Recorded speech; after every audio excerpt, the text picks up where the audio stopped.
목표가 뭐냐? 결국엔 자기들 간의 어떤 권력 다툼, 주도권 다툼 아니냐.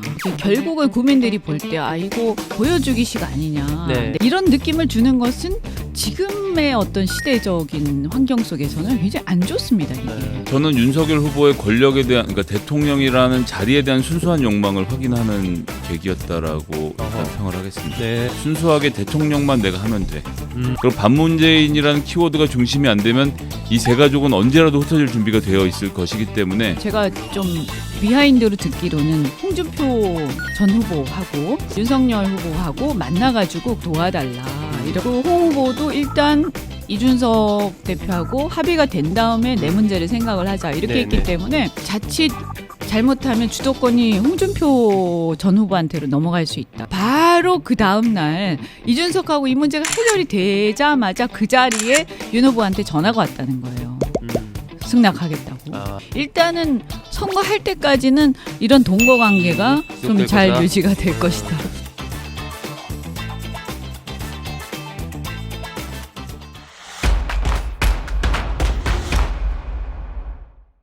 국민의힘이 윤석열, 김종인, 이준석 삼각체제를 구축을 했습니다. 이 선대위가 일단 김종인 총괄 선대위원장 체제로 출범을 했습니다. 여러 가지 갈등 속에서 김종인 체제가 출범을 했기 때문에 과연 이 흐름이 앞으로 어떤 효과를 불러올지, 또 세 사람의 시너지 효과가 제대로 날 수 있을지, 그 과정에서 또 이 선대위 내에 또 다른 어떤 잡음의 소지는 없는지 여러 가지 관측들이 좀 나오고 있습니다.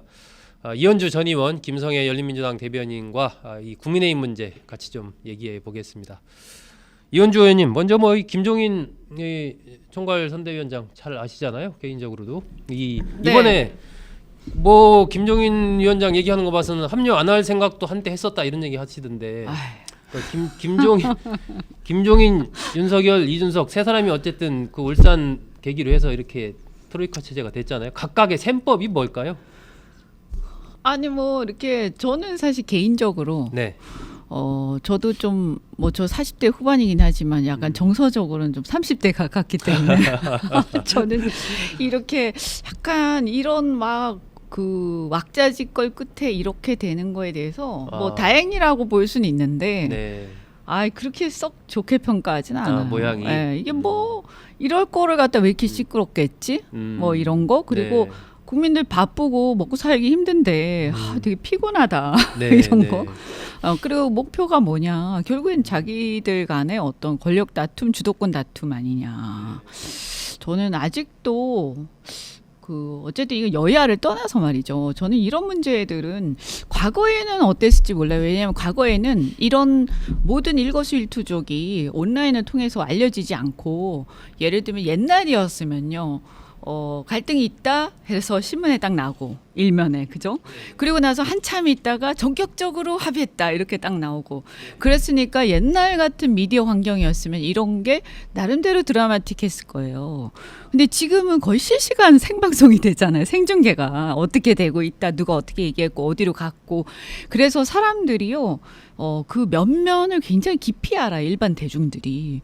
그래서 이 자칫 이런 어떤 권력 투쟁이나 주도권 다툼을 가지고 오랫동안 시간을 끌면서 이렇게 결국은 국민들이 볼 때 이거 약간 보여주기식 아니냐. 내지는 결국은 다 속으로는 어차피 다 할 거였으면서 밀고 당기게 한 거 아니냐. 이런 느낌을 주는 것은 지금의 어떤 시대적인 환경 속에서는 굉장히 안 좋습니다. 이게 그렇게 진정성이 없어 보이기 때문에요. 그리고 저는 조금 안타까운 게, 그래서 만약에 이렇게 할 거였으면 조금은 조용하게 진행했는 게 좀 좋지 않았을까. 그래서 갈등이 딱 불거지는 것까지만 보여주고 한동안 그냥 진행되는 것들을 생방송을 하지 말고 그냥 지나가다가 나중에 극적으로 타협한 것처럼 나왔으면 좀 덜했을 텐데 각 당사자들이 거의 생방송으로 계속 떠들었거든요. 당사자들도 상황이 이렇게 흘러갈 거라고는 예측을 못했던 그런 측면도 있는 거 아닌가요? 근데 제가 들은 얘기들이나 이렇게 제가 알기로는 어차피 다른 대안이, 그러니까 특히 김종인 위원장 같은 경우는 어차피 지금 그렇다고 이재명 후보를 도울 수도 없는 거고, 그분은 어차피 대선에서 본인이 활약을 하길 원하시기 때문에 여기 올 수밖에 없었죠. 그러면 총괄위원장 말고 다른 자리가 있는 것도 아니지 않습니까? 네. 그러니까 아마 이제 제가 좀 비하인드로 듣기로는 홍준표 전 후보하고 그 윤석열 후보하고 만나가지고 그 네. 전날 네, 네. 그날 저녁에 그 전날이죠. 네. 그 전날에 하여튼 한 거의 뭐 4시간 가까이 서로 이렇게 회포를 풀면서 많은 얘기들을 하고 또 두 분이 다 검사 출신이니까 뭐 형님 하면서 선후배 관계 또 그런 게 맺어졌을 거 아닙니까? 그러면서 홍준표 후보한테 도와달라 이렇게 하고 그 홍 후보도 일단 이준석 대표하고 합의가 된 다음에 내 문제를 생각을 하자 이렇게 네, 했기 네. 때문에 이게 이제 자칫 잘못하면 주도권이 홍준표 전 후보한테로 넘어갈 수 있다. 이런 것들이 있었던 것 같아요. 그래서 바로 그 다음 날 이준석하고 이 문제가 해결이 되자마자 그 자리에 윤 후보한테 전화가 왔다는 거예요. 승낙하겠다고. 네. 김종인 위원장이 그런 생각을 했을 수 있다. 네. 그러니까 그 전부터 이제 어떻게 보면 본인의 주도권을 잡기 위해서 약간은 이제 계속 몸값을 올리는 어떤 그런 것들을 밀고 당기기를 했던 거죠. 그런데 네. 막판에 이제 다른 옵션이 없어질 것 같으니까 그렇게 했던 것 같다. 그런데 이런 것들을 과연 젊은 사람들이 시각으로 봤을 때 이게 그렇게 진정성 있게 보이지는 않거든요.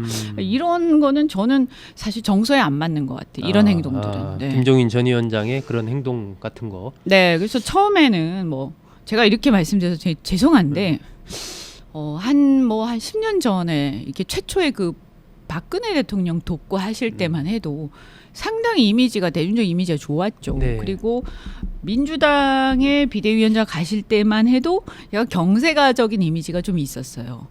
그런데 이제 이런 일을 자꾸 보게 되니까 사실은 냉정하게 얘기해서 젊은 층에서는 굉장히 비호감도가 높습니다. 그래서 저는 표에 직접적으로 도움이 될까 이런 면에서 좀 부정적이고요. 다만 이제 이런 건 있죠. 전략적으로 그분이 이제 판세를 읽고 전략을 이렇게 큰 틀에서 이렇게 쳐나가는 거, 이런 거는 좀 잘 하시니까 워낙 정치 기술자라고 하잖아요. 네네. 그러니까 그런 면에서 도움이 되긴 할 것이다. 김성애 대변인은 이게 김종인 전 위원장의 수락 과정 그리고 김종인 전 위원장의 등판이 실질적으로 국민의힘에 이제 이현주 의원은 약간 표에 부정적인 효과를 줄 거다. 그럼에도 전체적인 대선 그 선대위의 뭐 이슈라든지 정무적인 판단 이런 부분에서는 좀 힘이 되지 않겠나 이렇게 전망을 했는데 김 대변인은 어떻게 보십니까? 저는 윤석열 후보의 권력에 대한 그러니까 대통령이라는 자리에 대한 순수한 욕망을 확인하는 계기였다라고 일단 평을 하겠습니다. 네. 그러니까 순수하게 대통령만 내가 하면 돼. 나머지는 뭐들 알아서 하시고가 이번에 보였다. 즉 김종인 비대위원장한테 뭐 전권 필요하면 가져가시고 뭐 총리 좋습니다. 총리 하시고까지도 제가 보기엔 갈 거다. 지금 현재 구조에서 이재명 후보가 유능하다라는 이미지로 지금 윤석열 후보가 부딪히고 있는데 여기에서 그 윤석열 후보가 내치는 내가 김종인 총리에게 집권 상반기를 다 맡기겠다라고 물러서면 이재명 대 김종인으로 그림이 붙게 되거든요. 네. 그렇게 되면서 윤석열 후보는 집중적으로 문재인 대통령만 현 정부에 대한 공격만 하는 것으로 저는 둘이 역할을 나눠 가질 가능성을 낮게 봤는데 최근에 하시는 거 보니까 할 수 있겠다.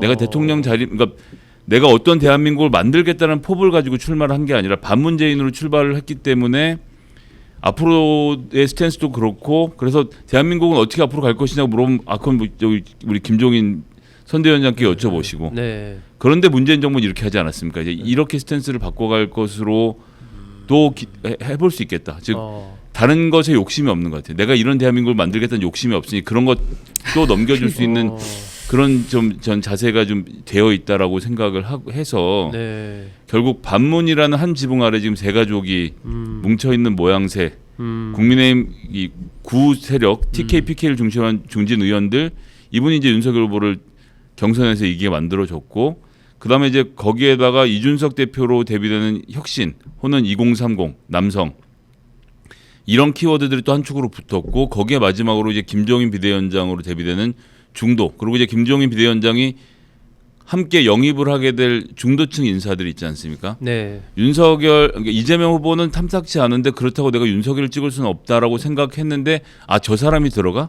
그러면 윤석열 찍을까라는 그 그룹들을 각자가 지금 데리고 들어오는 그림이기 때문에 이게 성공한다면 성공할 수 있는 모델이 될 것이다. 근데 이제 하나의 약점은 최근에 문재인 정부에 대한 정권 교체 비율이 갈수록 떨어지고 있습니다. 이게 정권 교체 욕구가? 그러니까 뭐 실제 여론조사 결과가 한 55%까지 치솟아 올랐던 것이 점점 하강 국면이거든요. 이유는 알 수 없는데 하강을 하고 있는 것이 현실이기 때문에 그런 점들을 생각하면 반문재인만 하나만 가지고 때리는 걸로 해결이 되겠느냐. 네. 그리고 반문재인이라는 키워드가 중심이 안 되면 이 세 가족은 언제라도 흩어질 준비가 되어 있을 것이기 때문에 이런 것들이 한편으로 또 불안함을 갖고 있는 점도 같이 봐야겠죠. 네. 그런 부분들이 실제적으로 대선에서의 이재명 후보와 윤석열 후보의 경쟁 관계 속에서 지금 국민의힘 선대위 꾸려진 부분이 경쟁력 측면에서 보면 경쟁력을 높일까요? 아니면은 뭐 그냥 그저 그런 예상했던 정도 수준일까요? 아니면 더 낮출까요? 그러니까 윤석열 후보의 권력에 대한 의지를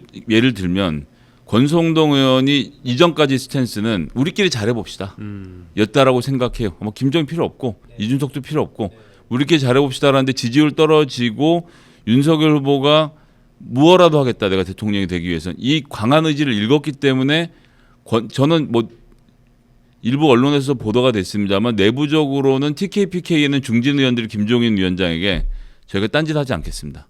다 시킨 대로 하겠습니다라고 무릎을 꿇었기 때문에 내부적으로 꿇었기 때문에 외형적으로는 저렇게 지금 영입이 되는 그림이 보여졌다라고 생각하거든요. 그러니까 이제 여기에서 윤석열 후보가 당선이 되지 않았을 경우에 그 후폭풍을 맞지 않고 싶은 이런 것들이 의견이 지금 모여 있는 상태라고 보거든요. 그래서 지금은 아주 오로지 순수하게 반문재인으로 집권하자 이거 하나만 가지고 가치를 갖고 모인 거라서 이게 유지가 되면 성공인 거고 근데 말씀드렸던 여러 가지 이유로 반문재인으로 도저히 이길 수 없는 선거판이 되면 아니 지금의 문제 해결책은 2030 남성이야. 아니야. 그게 아니라 우리 중심 세력을 잘 지키고 가야 돼. 아니야. 중도층을 잡아야 돼. 이게 이제 지붕이 걷어지고 나면 세 가족이 싸우는 게 보일 것이기 때문에 예. 그건 이제 앞으로 좀 진행 과정을 봐야겠죠. 그거에 따라서 달라질 것이다. 이현주 의원님은 어떻게 보세요? 향후에 아까 이게 지금 이제 굉장히 사실은 내부적으로 복잡한 게요. 그래서 이제 그 집권을 그러니까 말하자면 윤석열 후보를 옹의를 해서 사실 집권 세력이 되고자 한 게 TK를 중심으로 한 구세력들이란 말이에요. 그래서 말하자면 권력을 다시 되찾겠다 이런 게 굉장히 강력했었는데 이게 이제 그들의 입장에서 보면 갑자기 김종인이라는 분이 나타나서 뭐 그들의 표현에 의하면 상황이 된 것 같은 그런 상황으로 가다 보니까 이쪽이 또 이탈하는 거예요. 그래서 지금 대구 경북의 지지율이 떨어지고 있어요. 예, 그리고 이재명 후보가 아마 20% 넘었던 것 같고 한 30% 가까이 지금 가고 있는데 급격하게 대구 경북의 구세력들이 이제 이반하고 있는데 뭐 그렇다고 완전히 돌아선 정도는 아니지만 원래부터 윤석열 후보가 TK 출신도 아니고 그다음에 우리 당에 기반이 있거나 어떤 끈끈한 뭐가 있는 게 아닙니다. 그래서 뭐 존경을 받거나 어떤 팬덤이 있는 게 아니고 약간은 어떻게 보면 연합한 상태잖아요. 서로 간의 이해관계에서. 그런 상태에서 김종인 위원장이라는 사람에 대해서 이렇게 되면서 이게 엄청난 반발을 불러일으키는데 여기에 이제 이준석 대표가 그동안에 이제 자맹을 하면서 벌였던 행보에 대한 비판적인 의식이 같이 합해지면서 지금 이제 밑바닥에 이제 TK 쪽의 정서나 이런 쪽에서는 이게 이제 어떤 쪽으로 이제 이게 불거지냐면 이준석 탄핵이라든가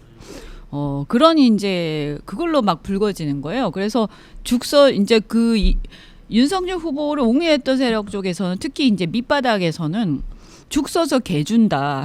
지금 그런 정서가 또 형성이 되면서 사실은 거의 뭐 작두 타는 느낌이랄까 할까요? 아슬아슬하다. 네, 그런 상황인데 일단 제가 볼 때는 뭐 선거 때는 김종인 위원장이 일단 이렇게 봉합을 안 할 수가 없지 않습니까? 갈등이 불거진 상황을 그냥 계속 가면 문제가 되니까요. 자꾸 네, 시끄러우니까 네. 봉합도 해야 되고 또 그분이 전략적으로 또 필요하기도 하고 그런데 이거 하고 나중에 이제 집권한 다음에 청사진하고는 또 저는 별개가 될 겁니다. 아마도. 그래서 지난번에도 총선 때 어떻게 됐었냐 하면 모시고는 왔는데 공천은 김영호 위원장이 다 하고 나서 이제 모시고 왔단 막판에, 말이에요. 예, 예.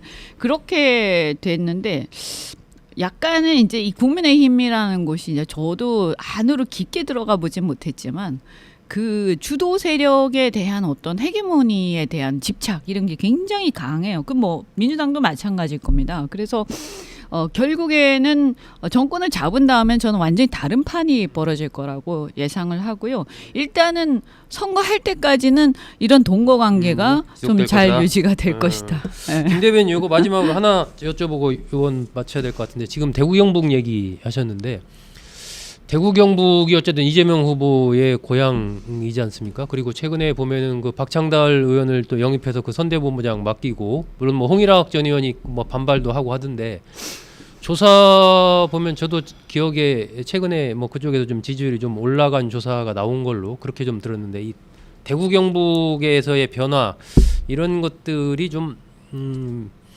이 여권에 상당한 어떤 실제적인 판세 변화로 이어질 수 있는 가능성이 좀 있을까요? 저는 상대적으로 높지 않다고 봅니다. 오히려 거꾸로 보면 윤석열 후보가 그러니까 이게 지금 사실 이 지지율을 받고 있는 게 놀랍다는 여러 측면이 있지만 그중에 가장 놀라운 건 이분이 수도권이라는 거예요. 그러니까 서울이 고향인 제가 정확한 데이터를 갖고 말씀드리는 건 아닙니다만 서울 고향으로 대선 출마해서 이만큼 올라온 사람이 제가 알기로는 충청도 네. 이제 아버지가 충청도 그렇죠. 이거 아버지가 본인은 충청도고, 그리고 충청도에서 지지가 별로 없죠. 예, 뭐 네, 충청의 아들이다 그래서 막 이렇게 밀어주는 게 아니고 생각보다 충청도에서는 크게 예. 네, 그 의원님 말씀처럼 2030 세대들 지금 이제 2,500만이 서울 경기 일원에 살면서 사투리를 안 쓰잖아요. 네. 그러니까 사투리를 안 쓰는 후보를 처음 만나는 거죠. 그러니까 이제 이 자연스러움, 즉 수도권 정치가 어떤 측면에서는 처음으로 시작이 되는 거거든요. 옛날엔 수도권이라는 것 자체가 천형이었기 때문에 특히나 대권에서는 아예 해볼 방법이 없는 자리였는데 대구 경북에서 윤석열 후보가 인심을 일부 잃는다고 하더라도 이 아주 뉴트럴한 사람들에게는 오히려 사투리를 쓰지 않는 윤석열 후보가 가지는 수도권으로서의 장점도 있기 때문에 충분히 저는 상쇄하고 남는 상황으로 봐야 돼서 오히려 지금 거꾸로 이야기하면 김종인 박사의 영입 등으로 해서 호남 지역에서 어떻게 파고 들어가는가를 그리고 이걸 어떻게 이재명 후보가 차단할 것인가. 이낙연 의원은 손을 안 잡아주고 그리고 이제 윤석열 후보는 어떻게든 밀고 들어오는데 물론 그 밖에서는 지금 뭐 5.18이 북한군 소행이니 무슨 5.18 특별법 왜 만드니 이런 사람들이 지금 선대본부장으로 들어오면서 물을 흐리고는 있습니다만 여하튼 호남 지역에서 2030들 그러니까 1985년 이후 출생자로 광주에 대한 딱히 본인의 기억이 없는 이 청년 등 층들을 중심으로 내가 굳이 민주당 찍어야 될 이유가 있나? 이 부분에 대한 설득을 어떻게 하는지가 오히려 전 더 큰 영향을 미칠 거라고 보고 있습니다. 네. 이번 시간에는 이 국민의힘의 윤석열, 김종인, 이준석 체제, 트로이카 체제의 형성, 배경 그리고 향후의 전망까지 좀 두 분 말씀 들어봤습니다.